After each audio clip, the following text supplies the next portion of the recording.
Eto mga kaloys, pakinggan po natin. Bonya knew how to swim.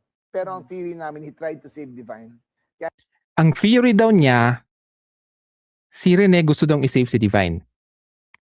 Imagine mga kaloys, at this moment, na imbestiga na nila lahat ng players, pero bakit ididiin pa rin niya na si Rene ay nagsisave kay Divine? Mayroon bang witness? Diba? Imagine mga kaloys, ang dami niya nang inimbestiga tapos yun pa rin, nasa theory pa rin siya. Right? Bakit kailangan niyang gawin yun na baka nag-save si Rene kay Divine? Unang-una, may nakakita ba? Sinong kasama ni Divine? Diba?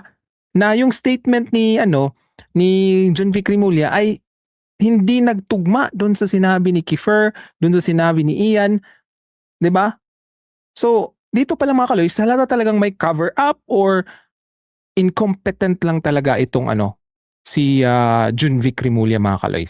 Okay? So, yun yung theory daw niya after ma-interview o maimbestiga ang mga players. Okay? So, theory pa rin siya.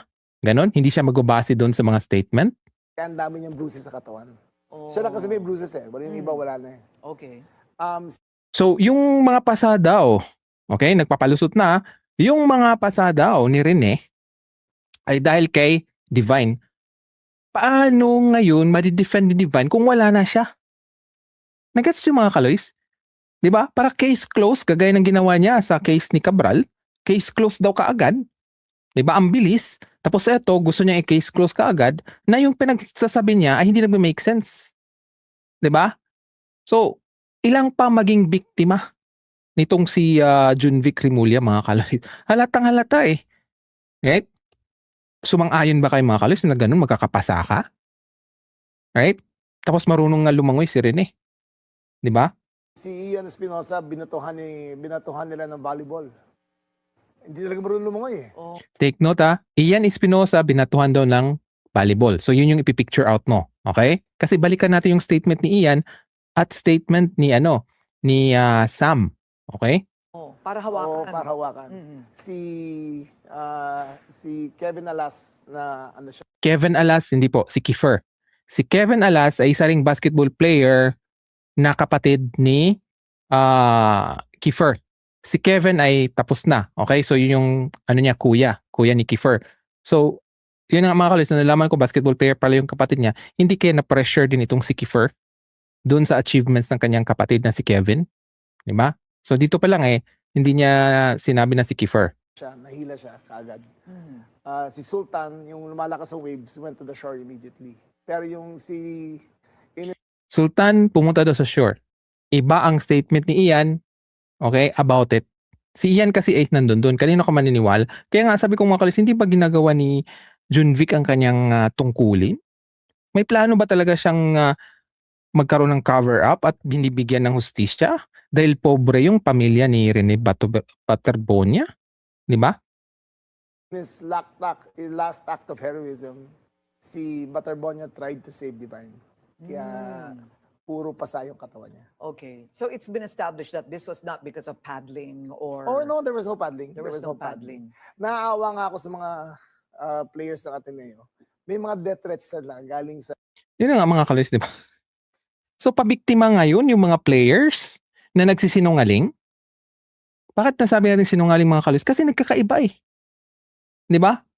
Ano ba yun? Epekto ba yun? Or talagang ganito nga mga kaloys nagtatanong ako, bakit ganyan ang mga players? Dahil ba sa tingin nyo meron talagang nangyaring initiation? Sabi ng ating live viewers, 95% oo base sa kanilang analysis. Tapos 5% nagsabi na hindi. Okay? So, yan yung sinabi ni ni John Vic Rimulya. So, eto naman mga kaloys, okay, pinost ko sa aking Twitter, follow me at Bagong Lipunan 72. So ito po mga kaloys ang sinabi naman ni Ian. Okay. Makinig ka, John Vic Rimulya, 'di ba? So eto mga kaloys, pakinggan natin. So sa part naman nung laban na delikado na. Kasi bumagwelo ako sa baba, tapos tatalon ako para may makita akong tao. So nung umiyaw ng tulong, nakita ko sa rin sa likod. Ang tawag sa likod? Gumagano siya, tapos sumisigaw siya ng tulong. Tapos sinabi ako, tumalong ka lang. Tapos nung kumaulit ako ng buwelo, pag-angat ko, hindi ko na nakita si Rene. Yung nakita ko na si Divine sa likod, sa amin si JC Divine. See? Sinong nakita ni Ian Espinosa? Si Divine at saka si EJ. So ito po ay salungat dun sa sinabi ni Junvic Rimulya. Bakit sinabi ni Junvic na gustong i-rescue ni Rene si Divine? Para lang to justify na yung mga pasa ang gumawa nun ay si Divine.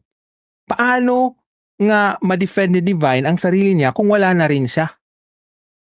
Right? Hindi ba nakakagalit mga kaloys? Di ba? Na parang Diyos ko, ang daming gustong humingi ng hustisya, pero bakit ganyan? Right? So kanino ka naniniwala ngayon? Dito sa mga players. Pero ito na nga mga kaloys, kung sa tingin mo, paniniwalaan mo itong si Ian kasi nandun siya, si Junvic, di ba? After nilang imbestigahan itong mga players, tapos ngayon magsasabi si Junvic na gano'n ang nangyari, gumagawa siya ng panibagong script para lang madiin, okay, itong si Coach Tab. What if magsalita si Coach Tab na ganun nga nangyari?